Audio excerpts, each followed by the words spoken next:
Pada hari pertamanya di penjara, Jack diam-diam mengambil sebuah majalah, lalu memasukkannya ke dalam saluran pembuangan. Majalah itu sudah cukup untuk menghambat aliran air. Beberapa saat kemudian, ia memasukkan sebuah kertas berbentuk bangau yang sudah ia lipat sebelumnya ke dalam saluran di ruang medis. Akhirnya, bangau itu tersangkut, tepat di tempat yang sama dengan majalah tadi. Melihat hasilnya, Jack langsung mengerti bahwa perkiraannya benar. Artinya, saluran pembuangan di ruang medis terhubung langsung dengan saluran di halaman penjara. Dan yang terpenting, ruang medis adalah tempat yang paling dekat dengan tembok luar penjara. Sekarang, Jack butuh alasan agar bisa sering-sering ke ruang medis. Ia pun berpura-pura mengidap diabetes. Ketika dokter menyuntikkan insulin kepadanya, tiba-tiba masalah baru muncul. Tangan Jack mulai gemetar tak terkendali. Untuk mengatasi hal itu, ia mendatangi seseorang di dalam penjara, yaitu Bob. Jack meminta obat yang bisa menetralkan efek insulin. Ia mengira itu akan sulit, tetapi Bob dengan santai menjawab bahwa itu bukan masalah besar.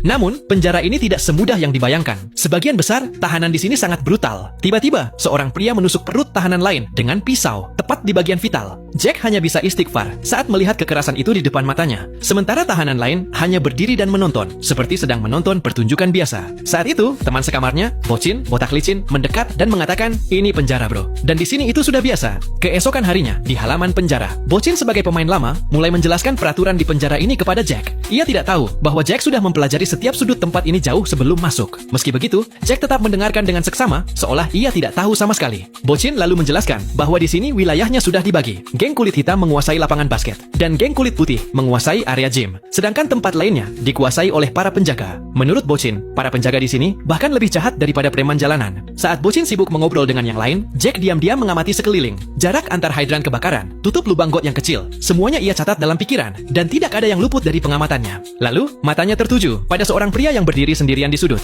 Bocin langsung memperingatkan untuk menjauhi orang itu. Kabarnya, dialah yang menembak adik wakil presiden. Hukumannya mati. Orang-orang di death row adalah yang paling berbahaya di sini. Tetapi Jack justru mengatakan sebaliknya, bahwa ia ingin mendekatinya, karena orang itu adalah saudaranya. Mendengar itu, Bocin terdiam. Keesokan harinya, Jack menemui seorang bos penjara yang bernama John. John mengatakan, untuk masuk ke bengkel itu, kau harus bayar mahal. Mendengar itu, Jack meletakkan kertas berbentuk bangau di atas meja. Sebenarnya, bengkel itu bukan tempat istimewa. Di tempat itu hanya mengecat dinding, lalu bersih-bersih seperti biasa. Tetapi Lincoln, saudara Jack, bekerja di sana. Karena itu Jack ingin masuk. Memberi kertas berbentuk bangau sebagai bayaran, itu seperti penghinaan terhadap John. Ia dan anak buahnya hampir saja mengeroyok Jack, tetapi Jack dengan tenang mengatakan, "Kalau mau bicara, datanglah nanti." Ucapan itu membuat John curiga. Ia segera mengirim anak buahnya menyelidiki. Tak lama kemudian, sebuah kabar datang. Baru